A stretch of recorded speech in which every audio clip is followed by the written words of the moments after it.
Okay, so hello guys. For this discussion video, we are going to have the topic which is the transmission line parameters. So we are expecting to discuss the applications of different transmission lines based on their electrical characteristics. Also, we would also be solving required ng mga parameters to match the transmission line to a common antenna nga impedance. So let's start.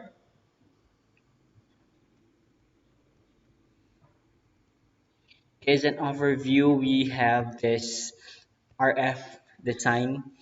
So in a radio frequency circuit, RF energy has to be transported. So guys,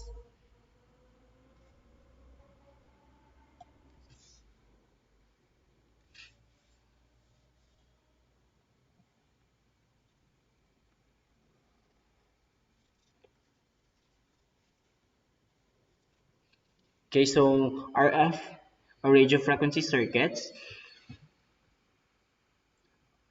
RF energy has to be transported. So gamit na siya ang ating transmission lines or transmission medium. And then we have connectors na ginagamit natin. As we transport energy, however, may ara losses hindi katabo. Energy is lost because of first we have the resistance. So resistance of the wire because of the lossy nga cable nga ginagamit natin, or we have this radiation which is the energy is radiated out of the wire, so the wire is acting as an antenna. So that's why we need to study and investigate the characteristics of different types of transmission lines. So presented here in the right side figure, there is aton nga module is the electromagnetic spectrum. And if you ever watch the review video about the electromagnetic frequency spectrum, I had presented na kung ano ni siya ang mga uses of your electromagnetic frequency spectrum. So better if you watch na lang the review video, so that is a video from the principles of communication nga discussion. But still, it applies naman sa aton Japan klase diri sa transmission media. And medyo familiar na kamo na kay na klase nyo na ato nga principles of communication. Next, we have transmission line. So, syempre, na-discuss na ni natin in the first part of the semester or the prelim, transmission line. So, kung maghamba ka transmission line, it is your passage or it is the one that bridge sang imo nga transmission from your sender pakadto sa imo nga receiver. A transmission line connects a generator to a load of two-port network, for example. So, this is an example of your transmission line. So, you have your sending end port, and then kadto sa imong receiving end nga port, so you have a transmission line nga kinahanglanon in between sa ila. So transmission line could be or in this form. So this includes your two parallel wires. We have also your cable, coaxial cables, microstrip nga line, optical fiber, and we also have later on nga discuss natin, we have waveguide, which is used in very high frequency, gamay lang iyang loss, and then however medyo mahal lang siya, it is very expensive. So, based on the discussions ng prelim, we have the types of transmission. So, we have transverse electromagnetic waves nga ginadiscuss man. So, which is composed of your electric and magnetic fields nga perpendicular or orthogonal to one another. So, they are both orthogonal to the direction and propagation. So, we have the following nga representation of your mga wires or transmission medium, transmission lines na ginagamit natin. We have your coaxial cable or coaxial lines, amo ni itsura. We also have your two-wire line. So, ini nga representation or ini nga drawing will be needed sa aton nga next nga mga discussions. We have also parallel plate nga line. So, if We have this one. We have also this strip line. So mera kasi ito nga. We have your microstrip nga line. So this one will be your microstrip. Then we have coplanar nga waveguide. So waveguide na siya. So later on discuss lang na natin kung ano na siyang waveguide. We also have your rectangular waveguide nga ginagamit natin for high order nga transmission lines. So we have this one rectangular waveguide and we have your optical fiber. So optical fiber very ano na siya subong common. Usually tanan-tanan halos ng um, mga internet provider ng mga kilala naton, they are slowly transitioning into optical fibers or fiber optics nga mode of transmission. Siyempre, because gamay lang ang loss and faster way of transmission. So, I have here, present ko naman sa inyo module ang types of transmission, ang mga lines. Examples, we have your two-wire line, you have your coaxial, and we have your microstrip. So microstrip, if you could see sa sining representation, is the pares lang sa ating PCB or circuit board, pero it will perform as your transmission line. So, we have example of TEM mode dari. So kabalo naman kita sining kung anong ilang pagplastar. So we have your electric field and your magnetic field nga orthogonal sila nga duwa or perpendicular ang ilang orientation. Also, we were able to discuss last semester about the example of connectors. So we have your BNC, you have your UHF and type N connectors. Okay, so we also have different nga mga parameters or constructive parameters ng imong transistor or some I mean sa imong transmission line na consider or discuss before kita mag-proceed with other na discussion. So we have properties of your transmission line. Okay, first, we have your electric permittivity. Electric permittivity, it is represented by E. So,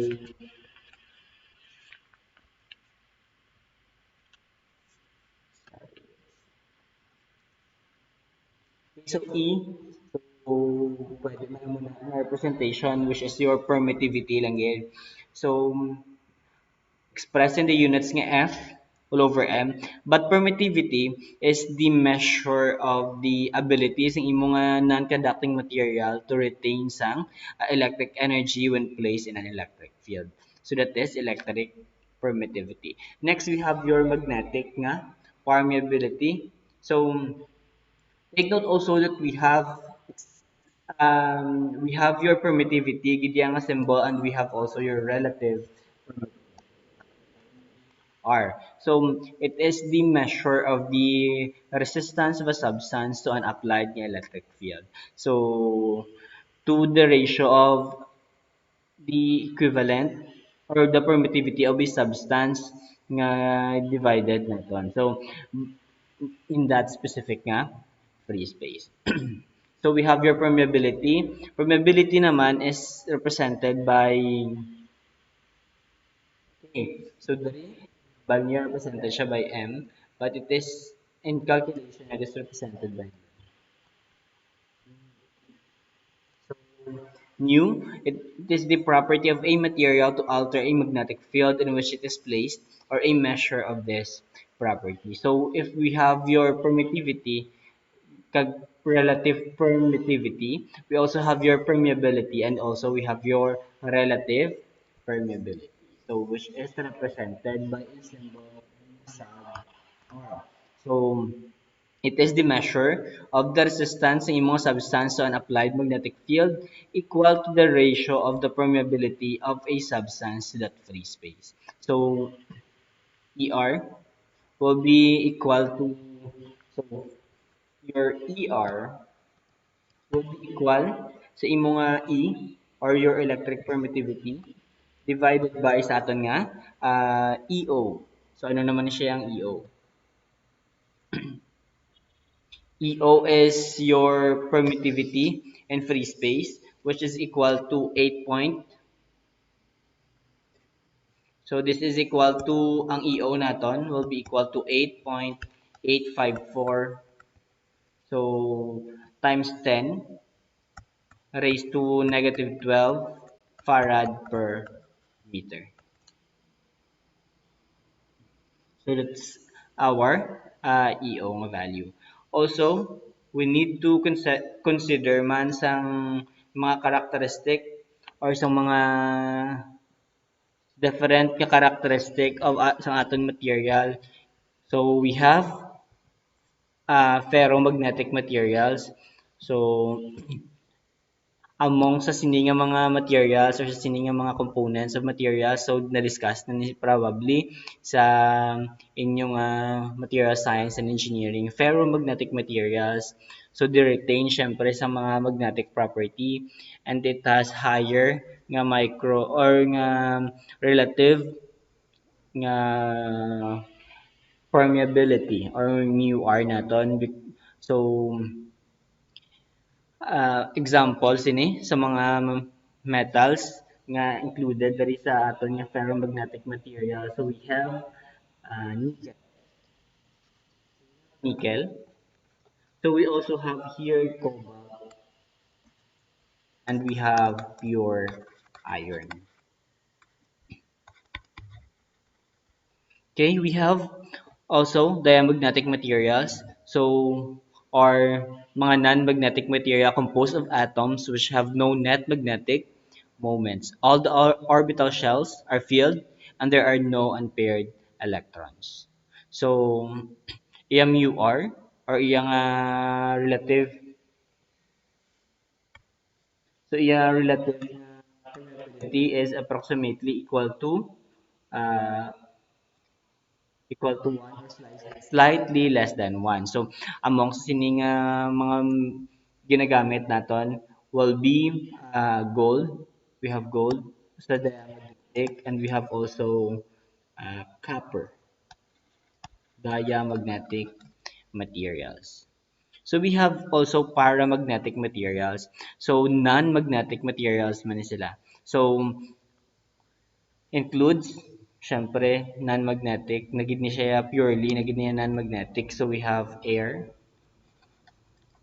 and we also have uh, aluminum sa sininga category. Okay, so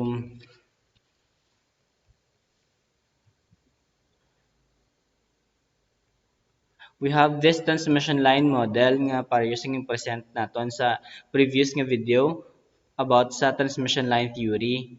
So what is presented here are the four nga primary constants. So we have your R, which is the combined resistance of both your conductor per unit length. So depende, it could be ohm per meter or any unit of length. So we have also your combined inductance of both capacitors per unit length. So we have Henry per meter. Conductance naton, which is the insulation medium between the two conductors per unit length nga conductance. So Siemens per meter or mo. So we have the capacitance of two conductors per unit length in farad per meter. So kung tanawon naton, sige-sige lang siya no, gisulit-sulit lang aton nga lamp nga constant. So lamp constant because i-combine na natin ang R, L, G, kag C. So sulit naman siya liwat. So masige-sige lang na siya hasta sa kung ano kalawig kalabangin mga transmission line. Okay, so for better nga representation, so amo niya nga itsura.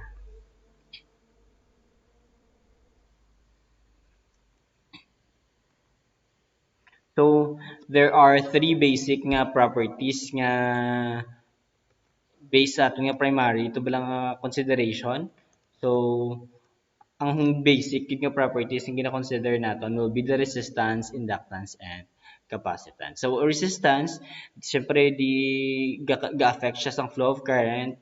So but it is syempre mas dako ang imong resistance depende sa kung ano kadako ang imong material. So the cross section of your material will be affecting sa imong resistance. So inductance, syempre inductance due to magnetic field. Thus, impacted siya sa magnetic properties ng imong object.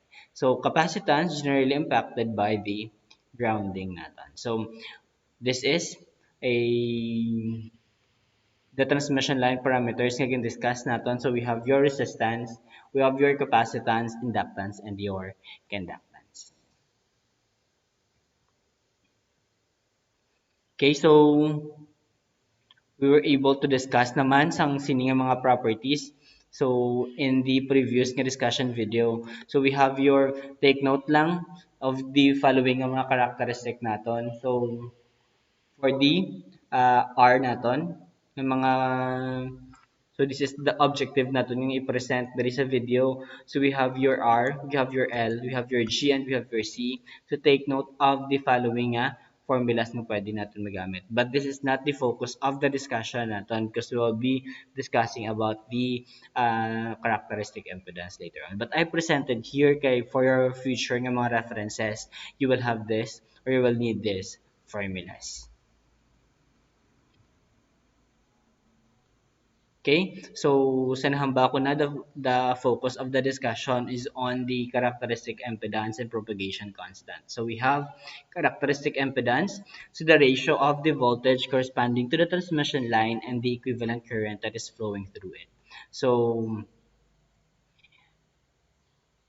impedance nga ginatanaw naton looking at infinite long transmission line or impedance seen into an infinite length of a line that is terminated in a purely resistive load equal to the characteristic impedance of a line. So I would assume nga dapat nabalaan nyo na ni Kuya ni siyang impedance because it was discussed na in your electronics 2 na subject. So impedance.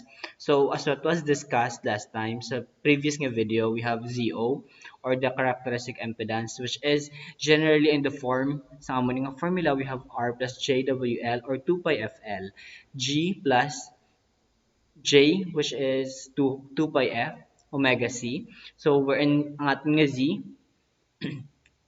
will be amo ni siya Z series impedance naton which is R plus JWL. This is equal to Z naton. R naton shunt admittance what is G plus JWC. So may be represented ba siya by Y guro sa ibang yung mga libro where R is a resistance per unit length, L is the inductance per unit length, G is the conductance of the electric per unit length, C is the capacitance per unit length, J naton is the imaginary unit equals to 2 pi F, omega or I mean omega is 2 pi F, J naton is the imaginary unit nga gina-consider naton.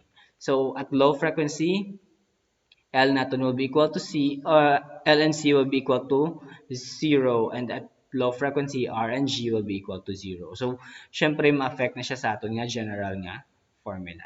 So, I would like to present sa mga sari-sari nga mga characteristic impedance of different nga mga transmission lines. So for two parallel wire lines, so we have so take note of your formulas. Your characteristic impedance will be 276 log B all over R or 276 log 2S all over D. Wherein aton nga D is the distance between the center of your two conductors expressed in inches. So, D na naton. So, the separation between sa aton nga duha ka conductors. R naton is radius which is expressed in inches man siya. So, take note of the unit na kinahanglan naton gamiton. For the coaxial nga cable, so we have ZO is equals to 138 square root of ER log D all over D. So, where ang aton diri nga D nga dako is your outer conductor diameter. So expressed in inches man siya Japon. Inner conductor naton ang small letter D which is expressed in inches. ER is your the electric constant of the insulating material. So there are a lot of mga formulas pa pwede natin gamiton for the ZO or the characteristic impedance of certain nga mga materials. So, syempre, may ara ka man characteristic impedance for your children line or strip lines ng mga formulas. So, maybe I will be presenting this one if pero hindi naman siya malaki pinanglan sa subong nga discussion but I will be providing siguro soft copy sa inyo para for your so we will have uh, this sample ng mga discussion videos for the problem solving about sa aton nga characteristic impedance. So for now, this is it para sa sini nga discussion video. Separate na lang ang purely solving nga discussion. So for now, thank you guys for this uh, discussion. So stay safe and God bless.